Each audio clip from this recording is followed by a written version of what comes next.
swear in the board members of the Ghana Investment Promotion Center. And indeed, for a number of months, I was actually asked to have oversight responsibility for that organization and to attend one of their board meetings. I am actually going to recommend to the GIPC officer here to take copies of this back to their organization and see how they can benefit and what lessons they can learn from the value of information that is in this publication, because this probably is the first time that a publication of this sort has been produced on any part of the country where you can get information, very valuable information. I mean, if you are going to be an investor, especially in the agro sector, and you get a book of this nature that will tell you about the soil conditions and about the climatic conditions and hydrological information and for different product lines. I mean, I think there are probably more than 30 different agro produce or products that have been specifically identified for information to the investor. Your job becomes very easy because, of course, you can do your own due diligence. But if you're going to do rice farming, you're going to do soybean farming, you're going to do sugar, you're going to do cashew, mangoes, and you can get that information at the tip of your fingers. And I'm sure since the Ministry of Agriculture has become very E-oriented, I assume that SADA is also quite E-oriented. And so this information must be available in digital formats, DVDs, etc., so that you can just click it to an investor from China or India or Brazil and make their life easy even before they come into Ghana. This is what I'm praying that other Ghanaian government agencies, because this is what this SADA is, a government agency, and whether there are agencies even within the Ministry of Trade and Industry, which has a long way to go to match this kind of material documentation. And the current leadership of SADA, I don't think are more than 2 years in office. Because I remember when I was not a government official and I was trying to help a Chinese investor bring a huge soya bean project into Ghana. It was discussing this with me in London. And I come from the central region with also some roots in the western region. And if I were selfish about my national responsibilities, I'd have said, well, let's take this project to the central or western region, because soybeans can grow in quite a lot of different regions. But I said to him that I think the place that you can really get the best soybean production is in the northern region. So why don't you go to another region and talk to the people there? So I took him to another region, spoke to SADA officials at the time, not the current leadership. The regional minister at the time welcomed us very, effusively. He's now the ambassador to, I believe, Angola. He called all the district chief executives to meet this investor. He organized a dinner for him. The gentleman made a powerful presentation. Everything seemed like, well, we're going to have a very fantastic soybean project in the north. But when the man went and spoke to the University of Ghana, Ministry of Department of Agriculture, Council for Scientific and Industrial Research, he went down, did all the works. Went back to China and started writing emails, copying me on them, and did not get a response. Email after email after email after email, and nobody responded. But that is the past. So I'm saying simply that having produced such documentation, it's also very important that the follow-up be equally robust and prompt.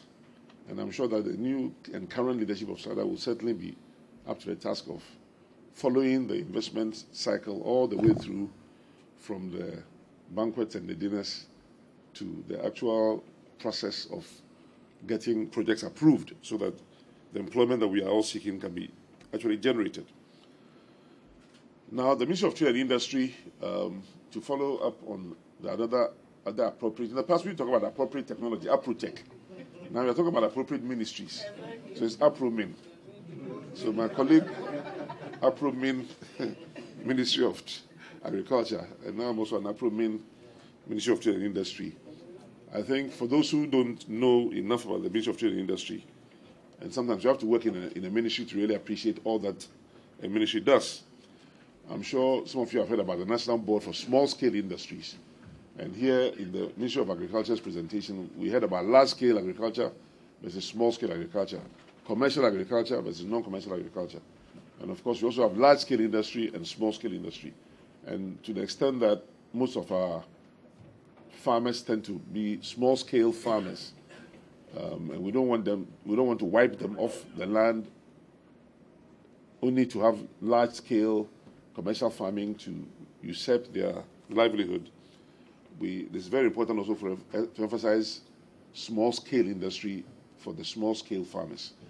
So we want large-scale farmers, but we also want to be sure that the small-scale farmers survive, even sometimes as outgrowers, growing for the large-scale industrialists as an off-taker of their output.